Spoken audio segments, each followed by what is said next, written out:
Call this meeting to order. This is the preliminary budget hearing for the town of Woodbridge for the fiscal year ended June 30th, 2013. For those of you who haven't been here before, the purpose of this meeting is for the Board of Finance to hear your suggestions, your concerns about the budget, and we will be meeting in the future to perhaps fine-tune the budget to present it at the annual town meeting on May 21st. So with that, I will turn the microphone over to our first selectman, Ed Sheedy, who along with Tony Genovese have a presentation about budget highlights. Okay, thank you, Matt, and good evening, everyone. I just have some comments to make about our budget objectives for the year 2012-2013. We try to minimize potential tax increases to residents. We hopefully implement efficiency and effectiveness throughout our town government. We're trying to maintain the level of services provided to town residents and address the infrastructure needs of the community, particularly town roads. I'd just like to go over some of our accomplishments in 2012. We signed an agreement with Billy Casper Golf to maintain and manage the golf pool, tennis courts, and the clubhouse at the Country Club of Woodbridge. We completed the restoration of the Woodbridge Room at the town library. We negotiated an agreement with the gas company to extend natural gas pipeline to the center of Woodbridge. And we hope that the construction of that gas pipeline will begin this summer. We continued work with the Economic Development Commission for the promotion and development of the business district. And there will be an outreach breakfast on this Thursday, April 26th at 7:30 a.m. at Scoop This on Amity Road. And Professor Alan Plattis of the Yale School of Design will present his study concerning suggested improvements to the commercial area. We've installed a photovoltaic array on the roof of the barn at the Massaro Farm. We've continued with the process for design and construction of the Merritt Avenue Bridge. The design drawings are 70% complete. We expect the design drawings to be completed this spring. We will go out to bid this fall, and construction would begin next spring. And that project is fully funded. We're developing a phased approach to improvements to Beecher Road School. The Beecher Road School Building Committee has been meeting almost on a weekly basis. And within the next several weeks or months, we'll present a phased plan for the improvement of the Beecher Road School infrastructure to provide cost-efficient energy. And we look forward to that proposal. We developed a proposal for the new Public Works facility to send to the voters. The Public Works Building Committee will present a plan for construction of a new Public Works building at the conclusion of this budget hearing tonight. We hope you will stay and listen to that. The plan has already been presented to the boards of Selectmen and Finance and the Inland Wetlands. We've completed the design of sidewalk installation down Amity Road from Bradley Road to Lucy Street. We hope construction of that can begin this summer. We have an ongoing 5-year plan for road improvements for more than 80 miles of roads in Woodbridge. We're allocating $720,000 for next fiscal year. We have a possible short-term agreement to provide animal control services to the city of Derby. The Board of Selectmen will review a memorandum of understanding with the city of Derby on Wednesday night to provide animal control services from which the town of Woodbridge will realize $40,000 from Derby, which will reduce Woodbridge's budget for animal control. We received a $500,000 steep grant toward the proposed renovation at the police department. We've been awarded a AAA credit rating from Moody's rating agency, the highest rating a town our size can receive. And we've received the Government Finance Officers Association Award for budget and annual financial audit. Looking forward to the next fiscal year, 2013, we want to determine and implement a long-term use of the Country Club of Woodbridge. The Board of Selectmen has had an initial discussion regarding long-term options of the Country Club of Woodbridge. And in the next month or so, we will be having a joint meeting with the Conservation Commission, the Publicly Owned Properties Commission, and the Country Club of Woodbridge Commission, followed by public information sessions to discuss the long-term use of the country club. We will hope to develop a consensus for proposals to build new public works complex and the Beecher Road school infrastructure improvements. We hope to complete the interior restoration of the former fire station and implement a plan for use by town residents. We will continue the implementation of town-wide energy efficiency programs. We hope that the installation of the natural gas pipeline will be completed to the center of town. We hope to complete the installation of sidewalks in the business district. We plan to begin construction of the new Merritt Avenue Bridge. We hope to complete the design and begin removal of the Pond Lily Dam to improve flooding on the West River. We hope to make greater use of Channel 79 to cover additional board and commission meetings. We plan to continue to aggressively pursue grant opportunities to reduce the taxpayers' burden. And since 2006, the town has received more than $1 million in such grants. We plan to expand the cooperative purchasing with the BOA District and other governmental agencies, such as the Derby Animal Control. So that's our plan, what we've done this year and what we hope to do for next year.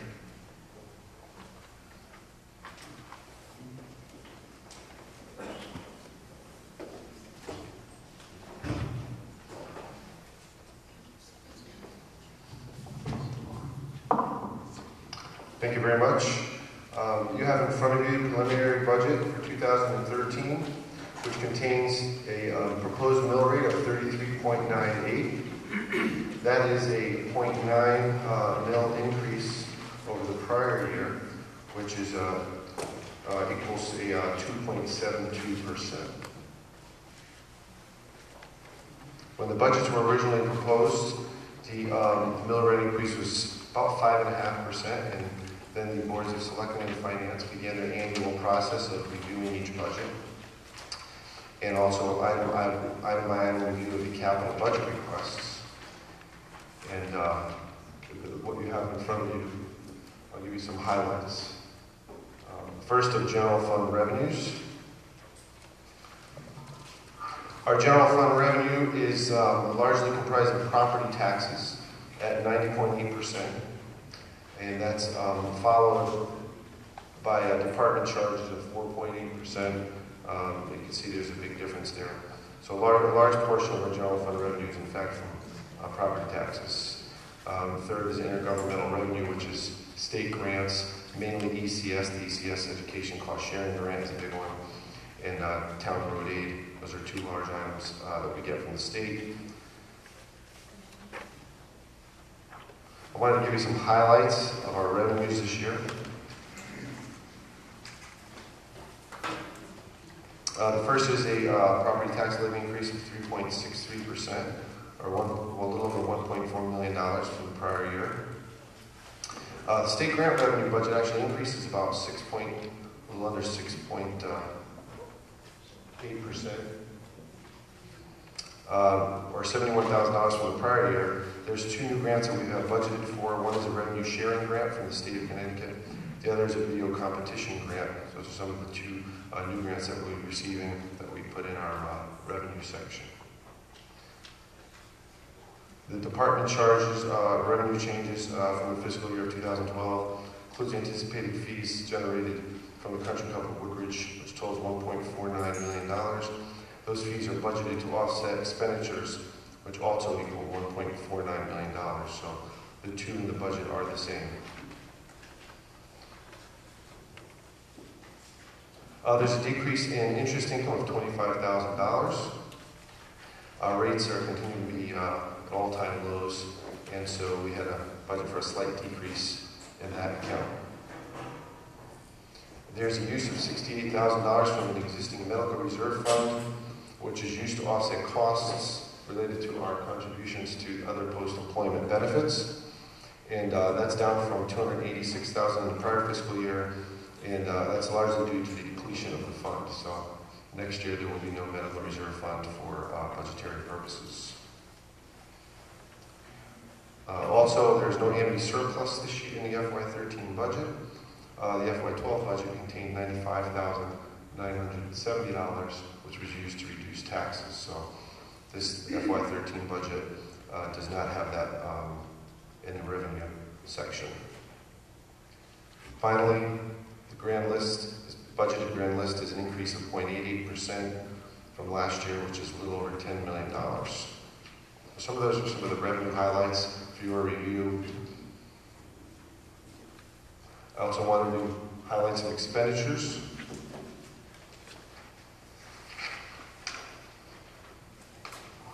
And you can see by our expenditures, we have the Board of Education, Woodbridge 28.4, Amity is 27.7, and I think it's public safety is 8.79%. So those are the three biggest percentages of our budget in terms of expenditures, and you can see some of the other lines in that chart. It's the same chart in the budget book also for you to review.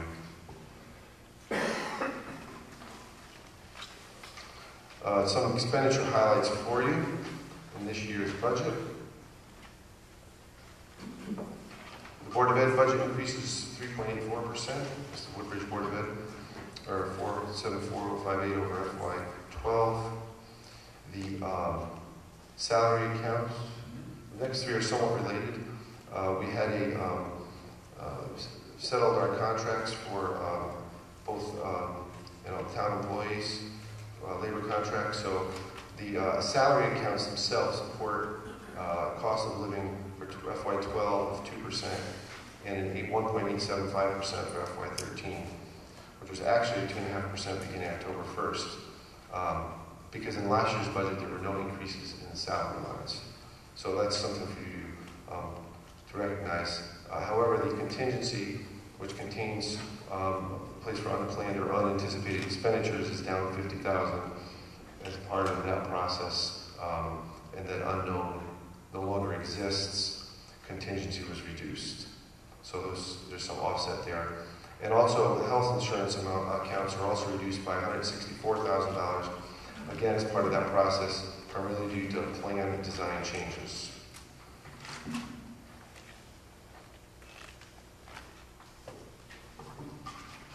In the revenue section, the expenditure section, as I indicated earlier, there's a Country Club of Woodbridge budget for expenditures totaling $1.490263, and expenses related to the operation of the club, and those are again offset by revenues in the revenue section, so the two equal for budgetary purposes.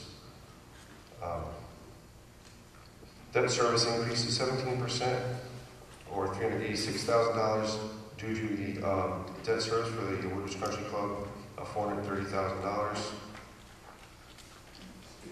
The Town of Woodbridge portion of the Amity Regional School District, there it is, decreases 2.69%, or $345,000 from the prior year. And finally, capital budget increases 27.6%, $308,000 over FY12. In our capital budget, there's basically two types of projects.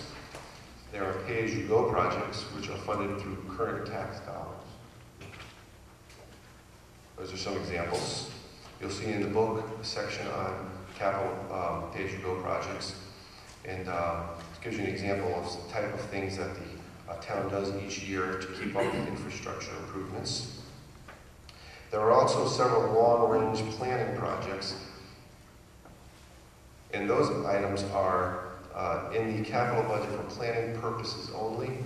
All 4 of those projects are required, town voters required for bonding, for long-term financing, and so in the case of the capital budget, it's a planning tool for the town to use when planning these types of capital projects, so you can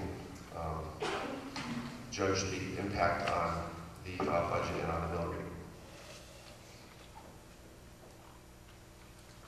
There are a few possible future adjustments which are already going to be considered by the Board of Finance. There should be some additional health insurance savings, which as a result of that process going forward. So we're hopeful for that.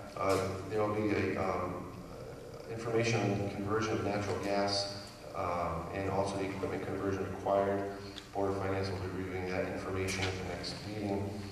There could be some possible future reductions in the capital budget for the Board of Finance to consider, and finally some additional wage reductions as there's some future reductions from the last time this was voted on, which will hopefully, the goal is to hopefully get below 2% on the mill rate increase for next year. So those are some of the highlights for you. And I think now we'll go through each budget, see if you have any questions.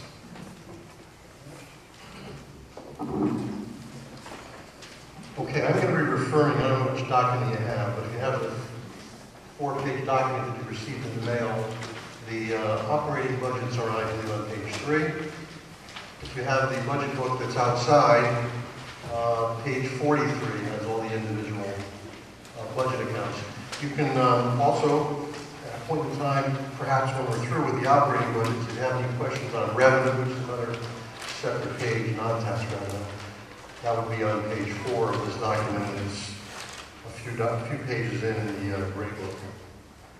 You can surely ask a question about a particular line item, a particular department. We have representatives from many of the departments here tonight to explain questions if we can't explain them. And the only thing I would ask is that if you have a question, please come to the microphone and identify yourself by name and by address. Okay? And with that, we'll start the various departments.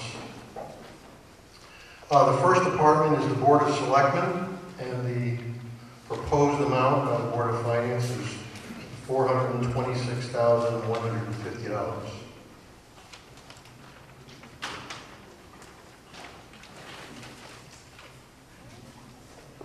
Next is at any point in time, you want to go back to a budget, not a problem. Probate court, which is now located in Ansonia. We no longer have a probate court in town. Our share of that budget is $12,500, which is an amount driven by state statute.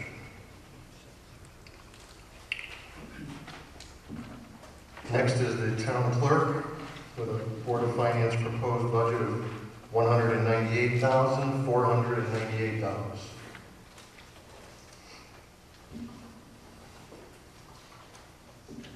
Registrar of Voters,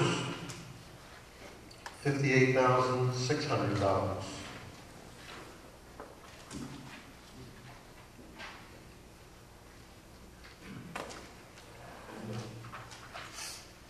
Government Access Television, $19,897.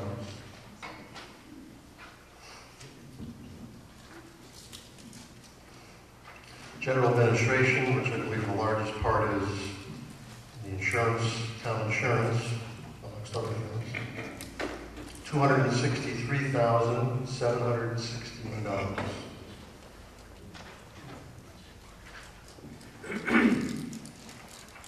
Information Systems, which is the budget that takes care of all our technology, $94,524.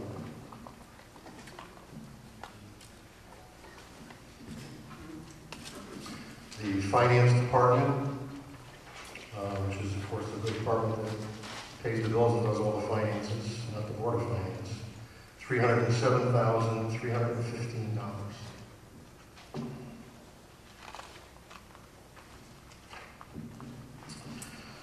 Tax collector, $123,436.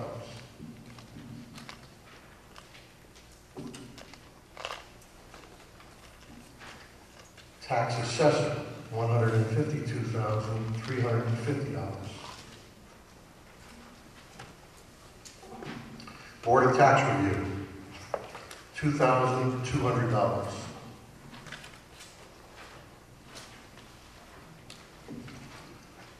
The Board of Finance, $243,949, as Tony mentioned at the beginning. $200,000 of that is a contingency fund, which is there to take on all the unanticipated expenses of the entire town. And of course, any money that's not expended from the Board of Finance budget at the end of the year is returned to the town. Town Planning and Zoning, $36,485.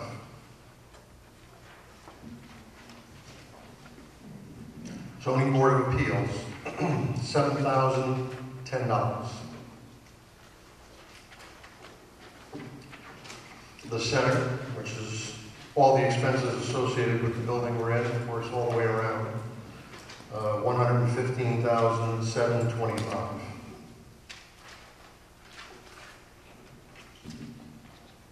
The former fire station, $15,300.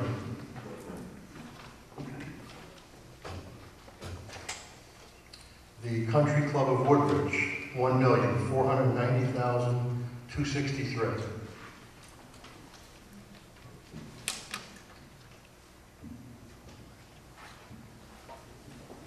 The Police Department, $2,737,346.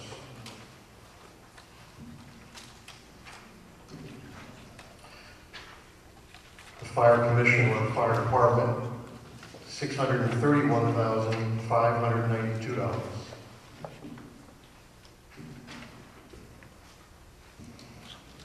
Medical Services, which again is our ambulance service, contracted with AMR, $289,103.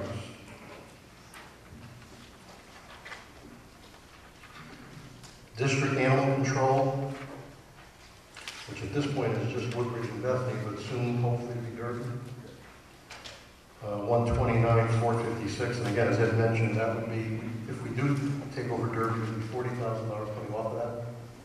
At some point, that would be their contract. Right. So that would be a revenue at what time. Okay, the Building Department, headed by Terry Gilbertson, $167,969.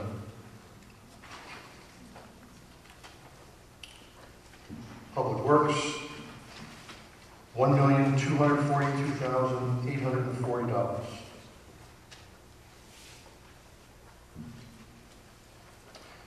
Waste Management, which of course is the transfer station, $555,253.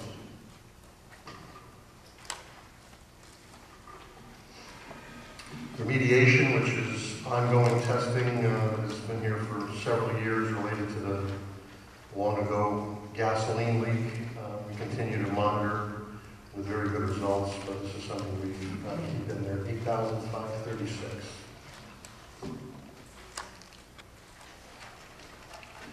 Building maintenance, which basically is what it says. It maintains all the buildings in town, with the exception of Beecher. $429,214.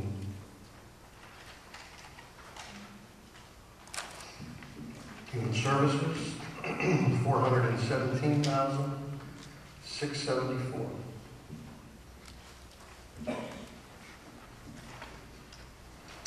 Recreation Department, $497,511. For some reason, I always think of this when I see recreation. Keep in mind there is significant revenue from recreation as well as many of the other departments, which is in that revenue section I mentioned to you. So while the budget is $497,511, they raise a lot of money with their programs to offset that. Pool and gym expense, $91,458. Parks Department, which takes care of all the fields and grass around town buildings, etc. $206,753.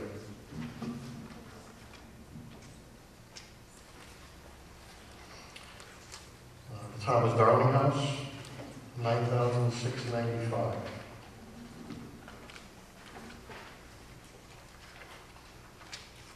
Library, $762,235. Conservation Commission, $2,000. The Inland Wetlands Commission, $53,125.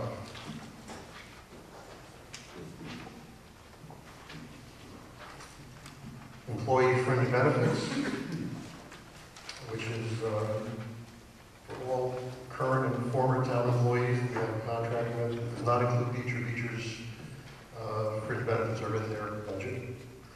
$3,833,736.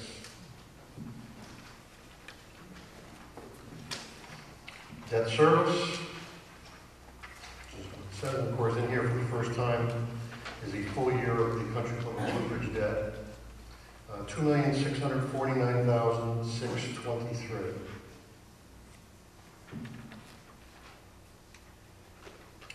Woodbridge Board of Education, $12,817,998.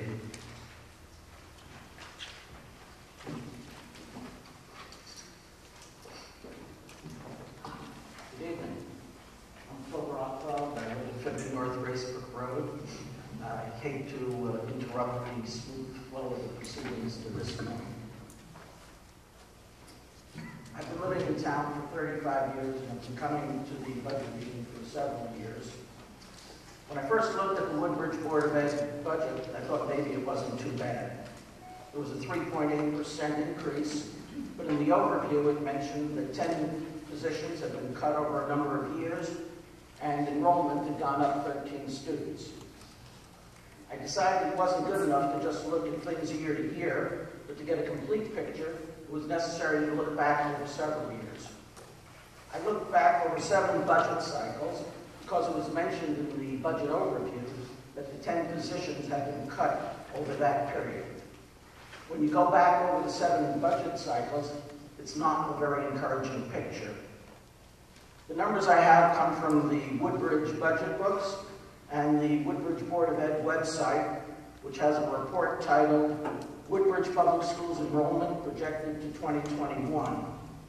The report is dated October 14th, 2011, and has enrollment numbers going back to 2001. The budget has gone from approximately $10.3 million to the projected $12.8 million. This increase of nearly $2.5 million is a 24% increase. The enrollment was 12.1% higher at the start of the period than it is today. So what we have is a budget that is steadily climbing during a period of declining enrollment. Even more striking is that we're now spending $17,416 per student compared to $12,535 per student for a 39% increase. Incidentally, we're now paying 11.3% more per student than our neighboring town of Orange. I would like to know the breakdown of the 10 positions that were cut. How many were certified staff members and how many were paraprofessionals? In prior years, after I've made my comments, the spokesperson for the Board of Ed has responded with something to the effect that they know that these are difficult times and they are looking very carefully at every item in the budget but they are limited by contractual obligations. Well, at some point, contracts end and new contracts have to be negotiated, and I understand that that time is near. I hope that our town representatives will be willing to engage in tough negotiations, since the teachers, who comprise by far the largest line item in the budget, have done very nicely in these tough economic times. The teacher salaries are up 5.5% this year, and a cumulative 11.64% for 2 years. The average salary, based on 70.5 teachers for the upcoming year, the number wasn't listed in this year's budget book, but it was listed in last year's budget book, and it was said that there was no change in staffing, so I'm assuming it's still at 70.5, and it was 72 2 years ago. So the average salary is actually up 14% and is now over $78,000. This comes while other town employees, such as the town clerk, the assessor, the tax collector, and police chief, to name just a few, saw no raises at all for several years and are just now getting raises. I'm hoping the teachers and the Board of Ed will look at these numbers and be willing to make some concessions going forward. Otherwise, at the current rate of increase, we're going to be looking at a Woodbridge Board of Ed budget of over $16 million before the end of the decade. And I believe that will be a problem for us, the taxpayers of Woodbridge. And lastly, I'd like to point out that the enrollment report projects a decline in enrollment over the next 5 years to a low of 668 students, or another 9.2% decline. So it may be possible to reduce the number of staff positions without negatively impacting the quality of the educational programs, which no one wants to see. Thank you.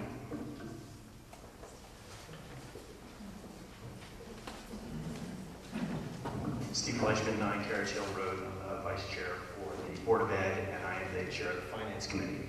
I appreciate all of your concerns, and I agree with many of your concerns. One, I would say there's a great presentation on the Board of Ed website that goes through specifically addressing some of the reasons why our costs don't necessarily behave the way we would expect them to, given the enrollment. Several things about what we talked about. In terms of salaries, we are at the end of a 4-year contract that unfortunately was signed before an economic downturn that I don't think anyone suspected in that year. When you compared us to the regions, both within our DURG, the surrounding towns, and New Haven County in general, at the time our teacher salaries were below average. And the point of that contract was not just salary increases, but to get us in line with other school districts in the vicinity. We are now there, and so we are starting a new contract negotiation, knowing where we are compared to surrounding towns and what's happened in the economy. Secondly, in terms of student numbers, while it is nice to look at the predictions were we were supposed to get 723 this year, and we're at 744. And so some of those demographic studies that we commissioned in an attempt to plan for the future don't actually follow suit with what happens in the town in terms of people moving in and people moving out. Finally, when you look at the numbers related to salaries, the other thing that you have to keep in mind is even though we went down by 10 teachers over the last few years, we now have 50% or more of our teachers are more than 15 years in the district. So even if there was no salary increase across the board, just by step increases from the more senior teachers that we have in our community, we're going to see significant rises in salaries and benefits. And you know, unfortunately, or for me, fortunately, since I have 3 kids in the school, we have an incredible teaching group in the school that are committed to our students. We have very low turnover, and it has really been part of what has allowed us to increase some of the educational things that we've done over the last few years. And I think that all of us would agree that having a talented teaching group is very important. And then my final comment would be related to some of the other things that have increased over time. If you look back to 2000 and compare what our healthcare benefits and liability and workers' comp insurance, it's over 360% increase even though we had 1,000 students back then and 744 now. So some of these expenses are not, they're independent. We have to run the school, and they're independent of the number of students that are in the school. Costs have gone up, and we've tried to temper those as best as we can. But as you have said, if you look at the budget, 85% or more is salary and benefits, and we've looked at other ways outside of the salary and benefits to move the needle down, and we will continue to do so in the current contract negotiations. Thank you. Are you sure it was reduced it by 10 teachers? It was 10 positions, 10 teachers. I never saw a number of 80.5 teachers going back in the budget books. Not in the last 7 or 8 budget cycles.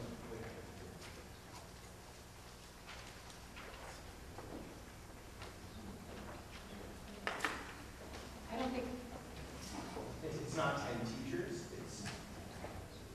But if you look at, I can go back and look. It's not a one-to-one ratio, obviously, the number of students and the number of teachers.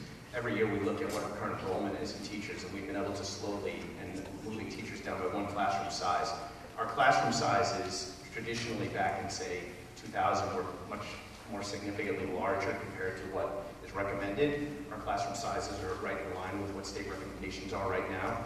And unfortunately, even if we're down 10 students, it doesn't correlate with a one-to-one loss of a teacher. So every opportunity we get to bring classroom sizes in line and allow us to remove a teacher, if the population is there, we do that.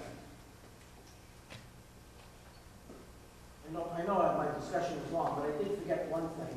At last year's budget meeting, we were looking at administrators, and I think there were five administrators, and there was some discussion that one administrator had left, and we had an interim administrator, and there was some talk whether we could go from 5 administrators to 4.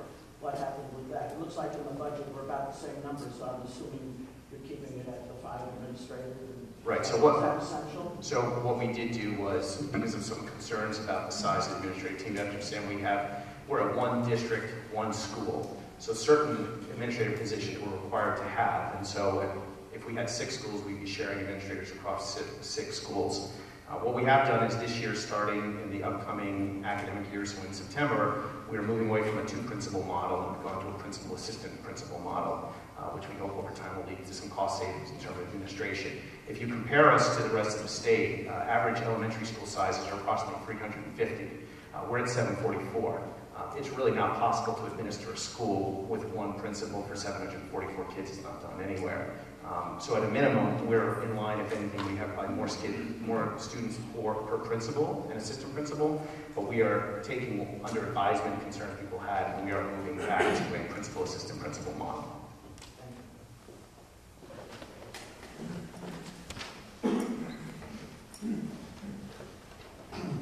Peter Swan, 75 Ansonia Road. I just have 2 additional questions. Prior to this evening's meeting, I watched Dr. Seller's earlier budget presentation to the Board of Selectmen. I was impressed with the zero-based budget method and his tenacity in cutting expenditures related to energy costs, maintenance, transportation, and supplies. However, as the pie graph illustrated, this is only 20% of the total.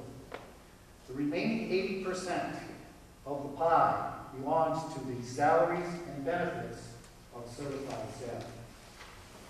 The reasons given for not cutting into this pie section was due to the fact that the district is contractually obligated to pay over 90% of this.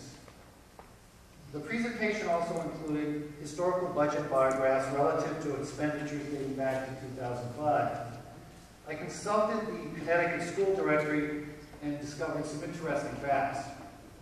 In 2005, the Beecher School enrollment was 840, with 108 special ed students as part of that total. The budget was $10.3 million. In 2012, the budget is projected to be $12.8 million, with 744 students and 68 special education students. One reason given for the $2.5 million budget increase was that the district had experienced a 50% increase in special education costs. My first question is, why a 50% increase when we have 40 fewer students in that financial category? Now, getting back to that 80% pie problem.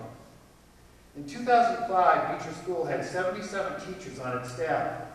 This year, 2011-2012, there are 75.5 certified professional staff positions. My second question is, why only a 1.5 position decrease when total enrollment has declined by 100 students and the special ed students by 45? Thank you.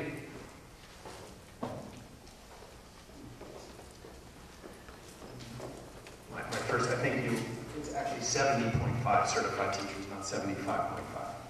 We have I included, I said 95.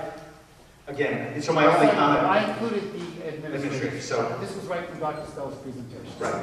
Okay. So again, I think, regardless of how many fewer students we have, if we choose to continue to be a district that is a school, we will have administrators at this level. It is very hard for us to get any lower than what we have because we do have special services that has to be covered. We have a school with 744 kids. We're not going to get much lower than 5 administrators in the school. In terms of the teachers, again, if you look back at the numbers, our classroom sizes are all in line. In fact, some grades we could probably, we're on the higher end of what the state recommendations are for classroom size. And then finally, in terms of the special ed as a percentage, I don't have those numbers with me. I don't know if Dr. Stella can answer that, but I can't address that specifically. But I would go back to the same thing with what I said before, is regardless of how many students we have, when we look at the salary costs, the biggest change has been that over the last 5 years, we now have 50% or more of our teachers at 15+ step. We have very few teachers on the lower end of the pay scale, and the pay scale is set, even if we had a 0% increase in their salaries, as you move up in steps, the salaries increase over time. I'm not sure if you want to address the special ed. I'm probably the person who spoke last year on this. I'll speak again. I'm Sheila McCraven. I'm still on the board of ed, although I'm not chairman now. Special education, I think there's a real need for folks in the community to understand that it's not, we don't spend the same per pupil. It really does depend on each individual case. And in recent years especially, I think the numbers you're citing, the fact that it's, we have fewer special education students, that is just because there are fewer living in the district. We really don't have any ability to, we certainly don't turn anyone away, and we don't have any ability to change what is mandated. There's state law that requires services for specific conditions, and our special services team does a tremendous job of keeping a very close watch on that. We want to have the learning environment that's appropriate for every student, because every child in Woodbridge deserves an appropriate education at Beecher School. So I would say that the administration has been doing an excellent job with our special services director and oversight from our superintendent on special education needs. And I think that the community does understand that we are only doing what is necessary, but we have to do exactly what is necessary for students. And we've really been keeping a tight watch on that. So is it volatile? Does it change every year? Can we predict where it will be? We cannot predict it. It's not something that goes well into a budget process like we have, which is we're presenting a budget 9 months ahead of the time when it's going to start. So it may continue to be volatile, and it may not continue to track down as our population goes down. There are kids with severe needs that are here, and we do have to pay for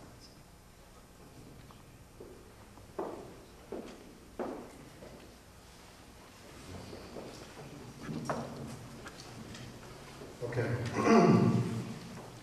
The next department is the Amity Regional School District. Of course, Amity is a separate budget entirely, and there will be a machine vote referendum on Tuesday, May 8th, which is 2 weeks from tomorrow, at which time you can vote on the Amity budget. Of course, as the Board of Finance liaison or representative on the Amity Finance Committee, you'll certainly see that we have a decrease of 2.69%. I'm sure you've heard a lot about this in the newspaper, because Orange obviously is not very thrilled with this. But anyone who questioned years ago ago, the program of buying open space and elderly tax relief, we're now really reaping the benefits of this because as many of the bonds on this open space are being paid off, we're starting to see the reductions in number of students attending Amity. So this will probably continue, so, which is a good thing because it came in a year when we could use it. So approximately a $350,000 decrease in the Amity budget. So please do vote on Tuesday, May 8th. The last item on in the operating budget is transfers from general fund, which is our capital requests, totaling $1,423,716. In the budget, of course, there's details of what each department is requesting for their capital needs. With that, are there any other questions or comments anyone would like to make? Yeah.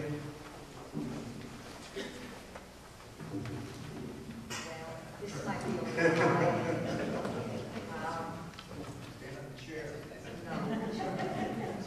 Better? Yeah, sure. Cheryl Livingston, Brookwood Drive. I have a question, actually, I have several questions regarding the budget pertaining to the animal shelter, also known as that. I guess my first question is, how is the figure arrived at? Previously, I and several other people have had discussions with the town regarding some of the items that needed to be addressed at the shelter. Some of them being the plumbing, which is greatly affecting the water system, the interior, whether the floors had to be scarified, whether the facility needed a new roof. So I'm just curious how that budget was obtained. If, as proposed, the officers are now going to be covering a larger area, I'm wondering when they go out, because Derby is decent in size, who would be covering the facility in terms of operation if I'm not mistaken, you presently have 2 full-time ACOs, and on many occasions, 2 of them have to go out, depending on the situation and the severity of the calls that come in. So I would imagine, correct me if I'm wrong, that the facility then would have to close to accommodate the officers going out. So that would possibly impede people coming in for adoptions, just throwing that out for comment. The other thing I would say is, I'm wondering how efficient the system would be if you have Derby involved in it, because if I read the information that was in the local paper, people calling in from Derby would still be calling their police department, who would then, here's my question, do they contact the Woodbridge police who then forward it to the ACOs, or would they be calling the ACOs directly? So there's a time lapse, and if you have, let's say, an injured animal, or somebody concerned about an animal doing something they shouldn't be doing, there's that time lapse, and how does that affect the quality of the care and service? More animals coming into the facility. I believe there were either 5 or 6 dogs that were brought over from Derby this past week. More animals coming into the facility that does need upgrading. If animals need additional veterinary care as well as food, has that been taken into account? You're saying there should be approximately $40,000 that will be obtained. Tell me I'm on a roll. Okay, I'm trying to skirt around. If you have $40,000 coming in, how do you know that would be sufficient to take care of the additional charges that would then be placed on Woodbridge? We've been saying for quite a while that should be run as a business. I'm just wondering how profitable this business would be, the way it's being presented. I'm wondering, would there be any additional hirings, perhaps, that the board has thought about? What happens to less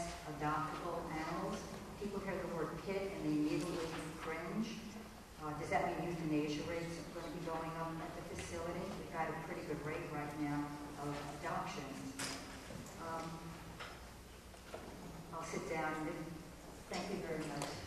Okay. Well, I can answer your immediate questions about the facility, and there's actually some funding that's being requested for work in this current fiscal year to address some of those concerns that you just described, the water system, the floor. That'll be Wednesday night at the Board of Selectmen meeting. So I believe a lot of those will hopefully be addressed that night. Concerning the Derby aspect of this, it's actually not in this next year's budget. There's still a lot of review that needs to take place. It's by no means something that's already done. There's a lot of questions, legitimate questions. So the Board of Selectmen will also take that topic up at a later meeting on Wednesday night. So that'll also be part of Wednesday's meeting. So in terms of this budget, the budget is developed with its currents, just Bethany and Woodbridge. So it's still a work in progress, I guess.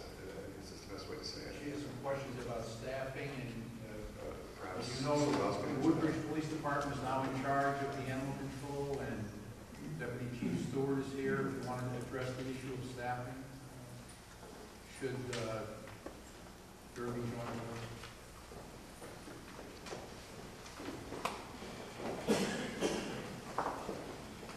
Whatever it is.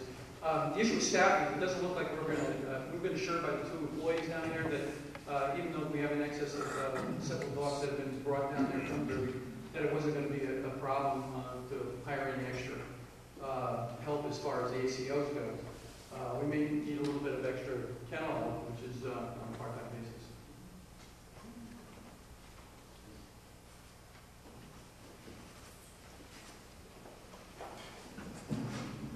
Any other questions?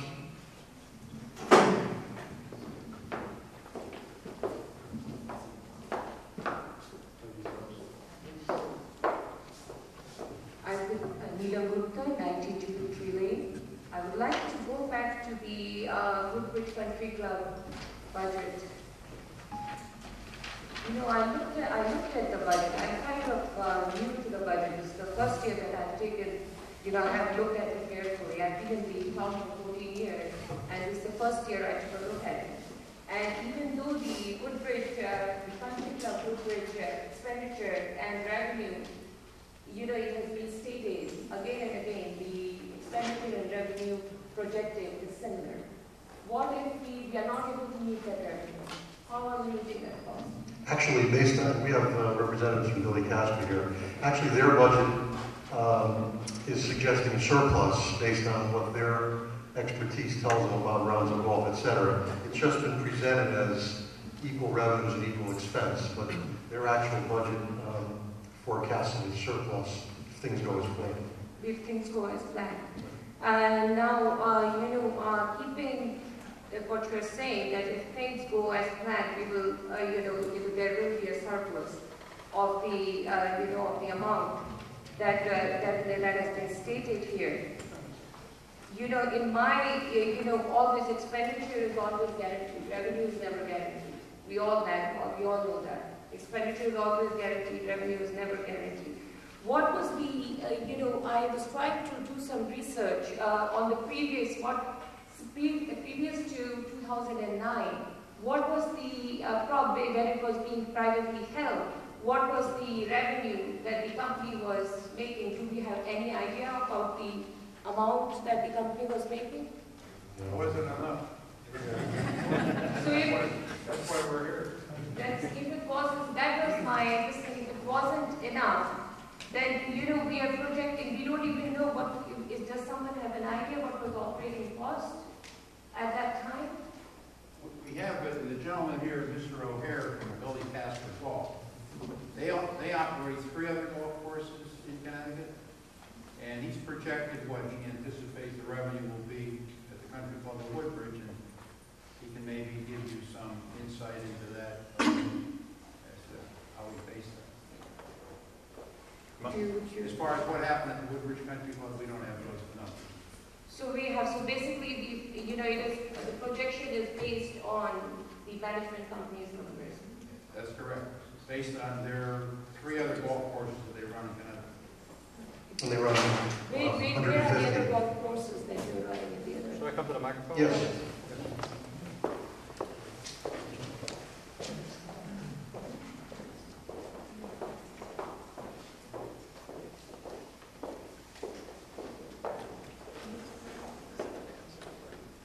Thanks, Brian. I'm here with the Country Club of Golf. We operate climbing entrance up in Middlefield, Connecticut, golf club at Oxford Greens in Oxford, Connecticut, and Woodbury Hills in Bloomfield. We also are the largest operator of municipal golf courses in the United States, and we're the second largest operator of golf courses in the United States. So in total, we have about 135 golf courses throughout the United States that we operate, of varying sizes and scopes of the operation.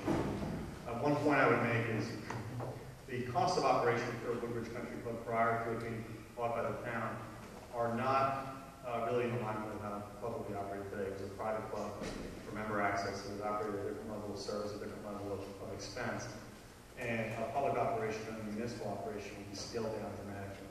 The 1.4 million and change that we projected is a reliable number that includes lease payments for equipment that we need, standard operating costs, labor costs, etc. And that's based on our experience in these types of facilities and these types of seasonal market. Up here in the Northeast, we operate about 24 clubs, which is the area that I'm responsible for. So the 1.49 million is a pretty reliable number. It's a safe number. I would offer point of clarification that the expenses are not a given either. They're not guaranteed. They can be reduced. They can be offset. Change to offset revenues should there be revenues coming in below the anticipated budget. Those labor numbers are not fixed.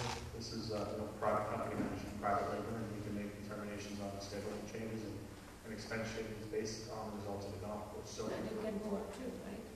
Sure. Absolutely. There are certainly things that are out of your control.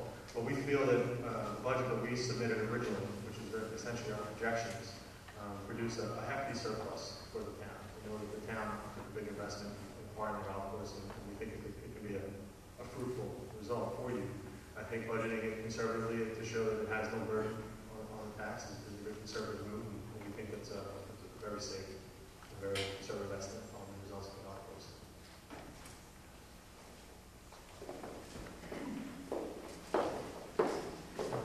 Is the management companies, I know they have projected 1.788 as the revenue for the coming year, and as opposed to 1.4, which is the expenditure.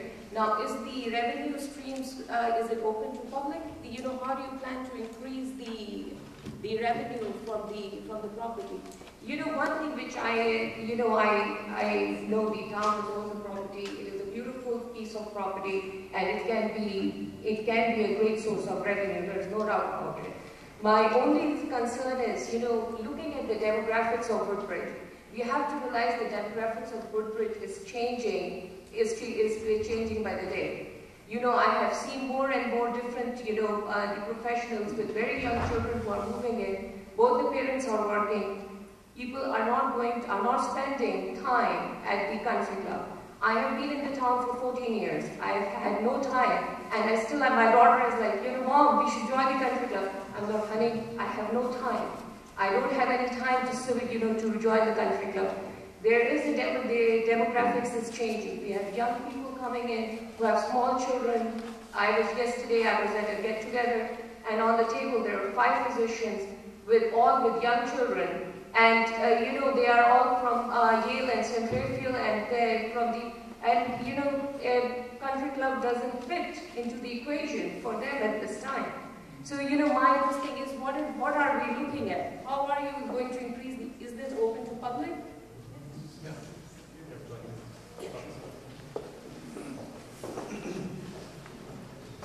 Thank you for asking that, because you're absolutely right about the challenges for families' time. And the private country club model that thrived in the 80s and early 90s has certainly changed as families are working more, and that time is more family-centric. And that's where we look to take Woodbridge. If you look at some of the membership offerings, we have some very good programs for juniors. We have a Kids Play Free program that is every weekday where a kid can come play free if he's with a paying adult. Ways to try to make family time a little more, create the opportunities for families in a better and more accessible manner on the golf course. But the golf course is going to be operated as a public facility. It'll offer an annual pass membership program for those people who want to dedicate all their golfing to Woodbridge.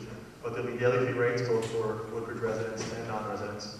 There will be be outing packages offered for group events that will occur. Then there will be membership programs that we've been selling since about March 5th or 6th. And it started off very, very strong, so we're excited about that. We'll also offer the annual pool membership that was there in the past, as well as the tennis membership that was there in the past. But the key is that this is now a public access facility. And we run all the demographic data that we use on the golf industry side to see whether or not we think the golf course can sustain the rounds that we projected. And one point I would say is, while I can't disclose any proprietary information from the other golf courses that we run in Connecticut, we're going into this venture with our eyes wide open with the town.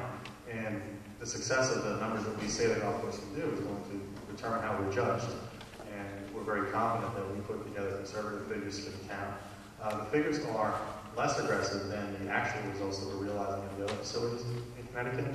So we think they're very reasonable with respect to rounds and revenue accounts in all different categories: daily fee revenue, membership revenue, food and beverage revenue, things like that. So again, nothing's guaranteed, like you said. I think your points are very well put. I think, though, that as you go through a budget planning, this is probably as conservative of a budget that we would be willing to put forward.